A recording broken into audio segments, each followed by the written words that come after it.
Well, the essence of our faith is hope. Hope that God will turn our mourning into dancing. Hope that God will bring beauty out of ashes. Hope that God is going to transform our shame into glory, our graves into gardens. And hope that God will turn us from a people who are stuck in spiritual slavery into promised land people. However, on the way to the promised land, most of us end up going through some sort of wilderness. Welcome to church, everybody. It's so great to have you here. Especially I want to welcome those of you in house church, in your safe bubble communities of Morris and Ile-des-Chênes, and those of you meeting in Niverville, those house churches in St. Vital and Seven Oaks and North Kildonan. And I want to welcome everybody who right now is sitting on a couch, hundreds and hundreds of couches, and too many places to name, but welcome here.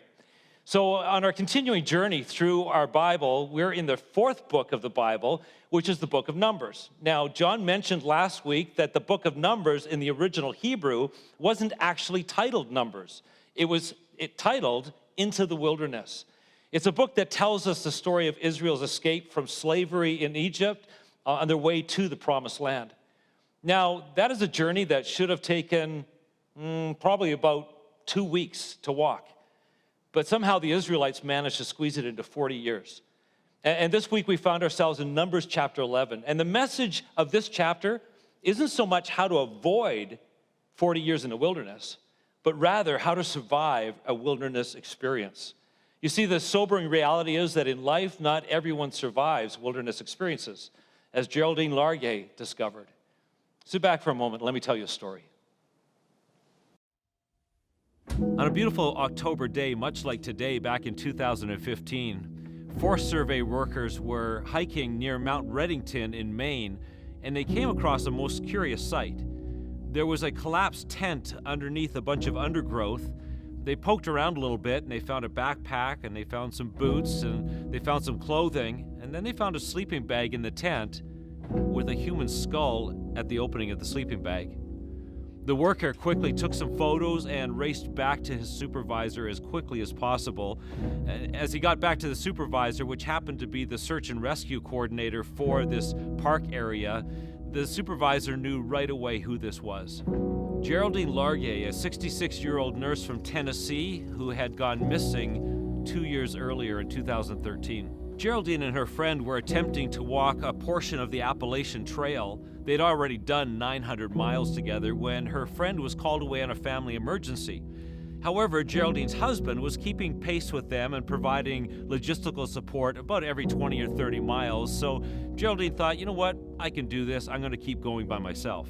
On the morning of July 22nd, Geraldine had breakfast, then she broke camp. She took a photo with some new friends she had made from the night before, and then she headed out on the hike another 21 miles to the rendezvous point where her husband would be waiting. However, she was never seen again. The largest search and rescue mission in the history of Maine was launched, but her disappearance remained a mystery for the next 2 years. Once her campsite and remains were found, the puzzle was solved fairly quickly as investigators were able to study her cell phone data and the journals that she left. Around 11 a.m. on her hike, she needed to use the bathroom, so she hiked off the trail about 80 paces, and she became disoriented. Fairly quickly, she grabbed her phone, she texted her husband, said, "I'm lost, can you please send somebody to help me?" However, she was already out of cell phone range. That night, as she began to settle in and realize that she was truly lost, she tried to light a fire, she tried to use her emergency blanket to wave down the helicopters and planes that were flying overhead, but the trees were too thick. 14 days later, still lost, her cell phone finally died. However, she was able to keep her journal for 4 more days. And what forensic investigators were able to piece together, Geraldine had fallen victim to that fatal error of people lost in the wilderness: circling. With no prominent landmarks and all of the vistas looking the same, she lost her reference point, and she drifted, and she walked in circles for 19 days. In the end, it was discovered that a rescue dog team had actually come within 100 yards of her little campsite, and her body was found just a half a mile off the actual trail. During her ordeal in the wilderness, Geraldine's emotions were put through the ringer. She experienced fear, regret, and what one neurologist called a hostile takeover of consciousness by emotions. She fell into despair and depression and moments of almost trance-like confusion You see, that's the thing. If the bears and the elements and the cold don't get you, the emotions will. Well, if Numbers chapter 11 is about anything, it's about how to survive the wilderness experience and the emotions that come with it. So let's head back to church and let's study our way through this chapter together.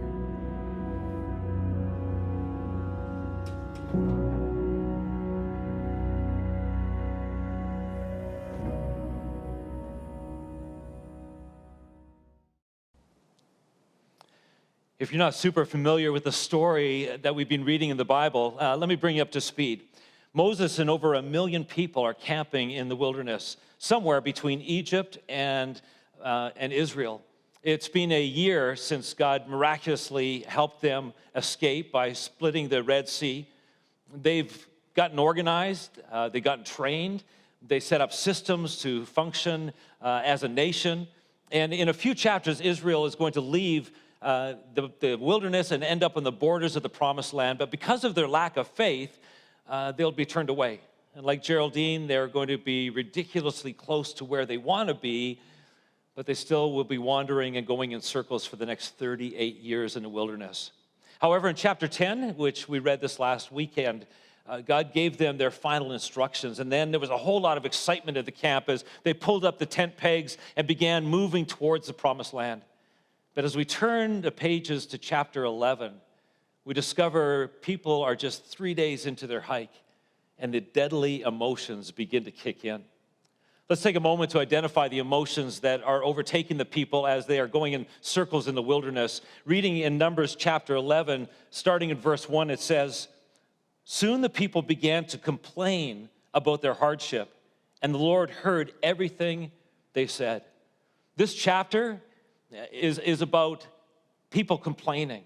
It lets us know that complaining is very expected and very natural result of being lost in the wilderness, but it's also a deadly emotion that is just the first in a string of spin-off emotions. And we begin to read about these spin-off emotions in verse 4.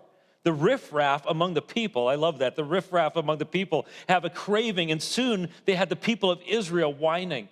"Why can't we have meat? We ate fish in Egypt, and we got it for free." To say nothing of the cucumbers and the melons and the leeks and the onions and the garlic, but nothing tastes good out here. All we get is manna, manna, manna. And here we see 3 more toxic emotions: dissatisfaction, whining, and comparing. But by verse 10, the toxin is spreading and it's beginning to infect the leadership. This is what we read in verse 10. "Moses heard all the families standing in the doorways of their tent whining, and the Lord became extremely angry. Moses was also aggravated.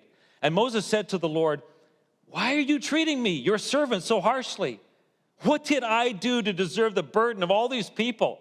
Did I give birth to them? Where am I supposed to get meat for all these people? They keep whining to me, saying, 'Give us meat to eat.' I can't carry all these people by myself. The load is far too heavy. If this is how you intend to treat me, just go ahead and kill me already. Do me a favor and spare me this misery." Wow. Now everyone's emotions are getting drawn into the quicksand of complaining. In this section, we see anger and aggravation and frustration and hopelessness and depression and even suicidal ideations. Now, on the one hand, you can't help but think, well, what else do you expect? I mean, these people are lost in the wilderness. They're restricted, and they don't have their usual access to housing and water and food and the routines that they grew up with. Of course they're going to be complaining. And they're going to experience dissatisfaction and frustration and hopelessness and probably even depression. That's what happens when you're lost in a wilderness. Your mental health takes a hit, and your mind and your emotions become unhealthy. And that line of logic totally makes sense. Our experiences verify it, and because toxic emotions like these are to be expected when we go through a difficult time. However, there's a strong theme in the scriptures that says you are not a slave to your emotions.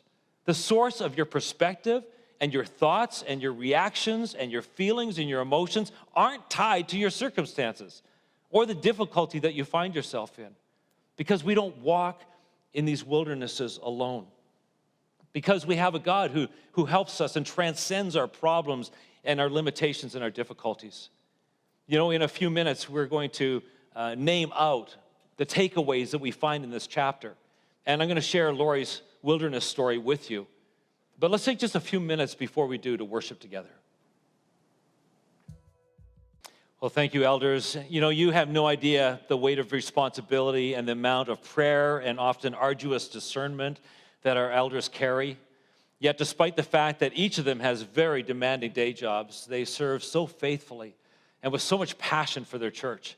And I just want to take this moment to thank these and all the past elders who have taken their turn to carry the load. Thank you for your hard work. Thank you for your protection over the church.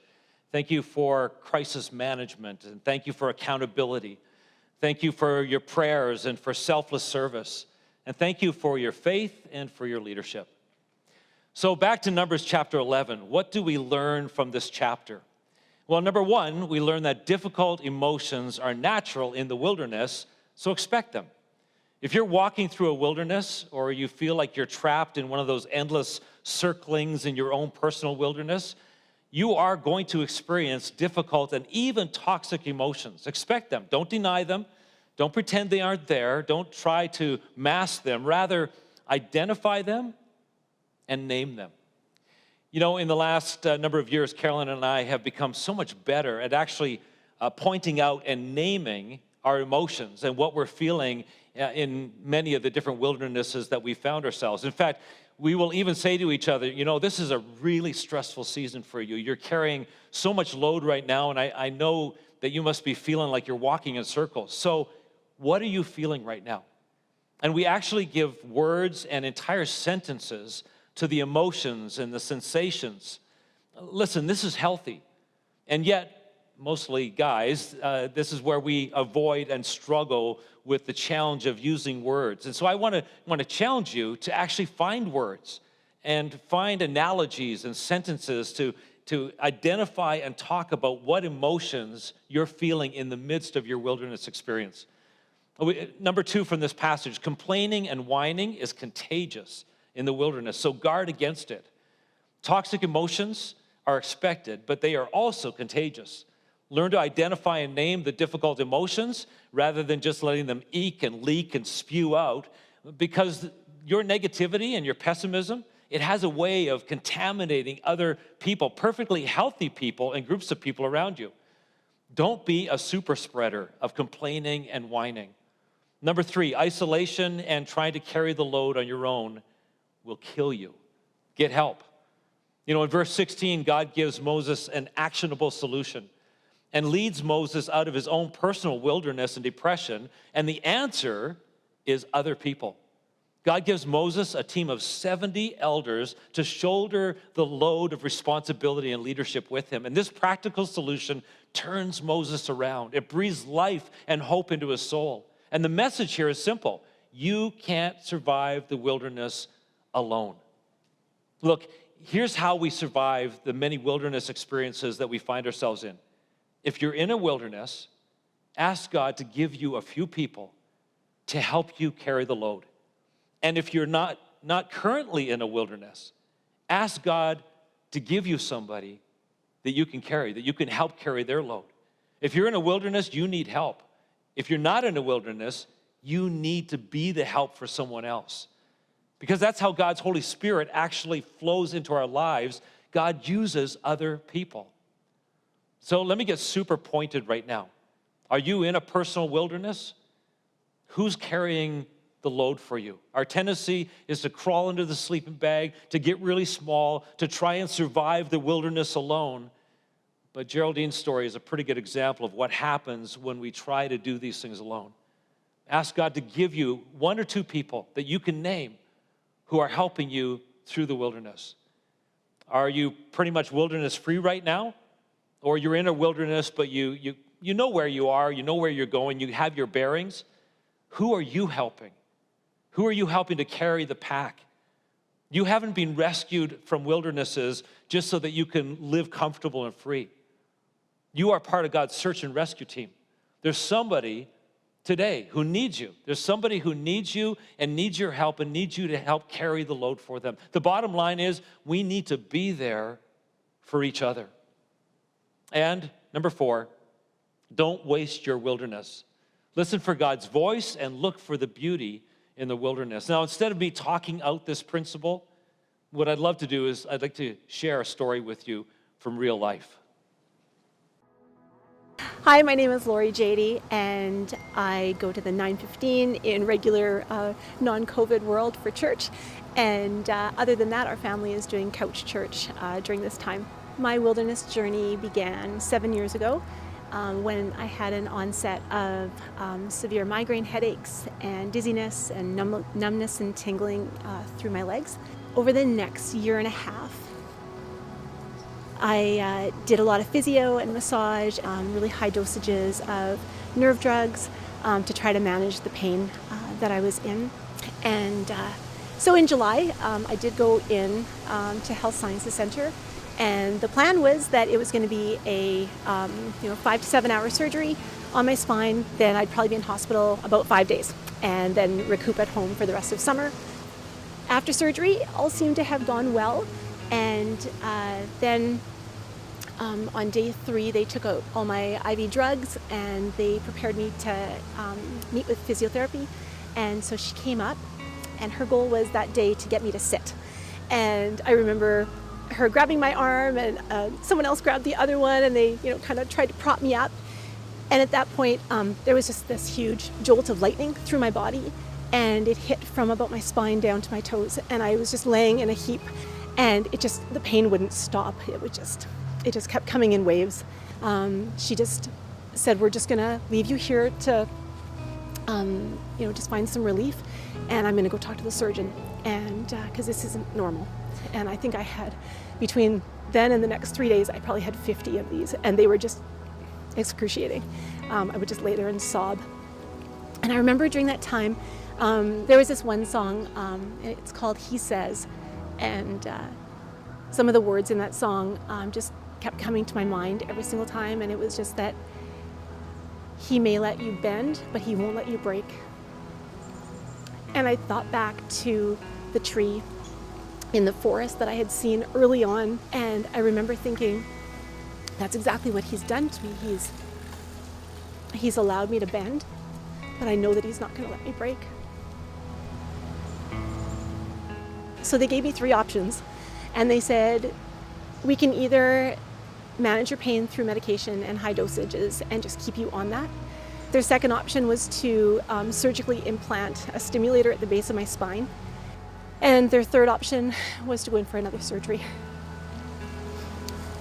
And the thought to go through all of that again and then not know what was going to be on the other side of that, on the other side of waking up, was incredibly fearful. I had this thought of Mark 8 where Jesus spat and put that spit on the blind man's eyes. And he said, "Now what do you see?" And the blind man said, "I see people walking around that look like trees." And so Jesus put his eyes back on him again a second time. And he said, "Now what do you see?" He said, "I can see clearly." And to me, I think God brought that story to mind right then so that I would have no fear walking into a second surgery. That for whatever reason, he had chosen to heal me in 2 parts instead of 1. But I still believe that he was fully going to heal me. During that entire time that I was in the hospital, I clung to the Psalms. In Psalm 63, verse 7, it says, "Because you are my help, I sing in the shadow of your wings." And during that time, it was so hard to sing because all I could really do was cry. Glenn and I called that summer the summer of tears. So my entire wilderness journey at the hospital was 40 days and 40 nights. And I think what I discovered is that you can get out of the wilderness. There's an end to it. And sometimes you need to be carried out of it. And you're not doing it on your own strength. But I also know that there's beauty in the wilderness. and that some of the darkest times, that's where you know that God was.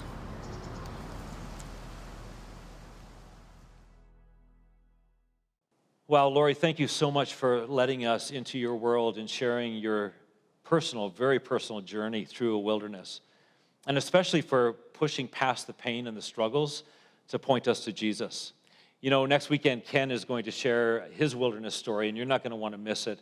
And it's a story where he actually met Jesus for the first time in the wilderness. And it's a great story. And we love telling our stories and hearing our stories because they point us to Jesus.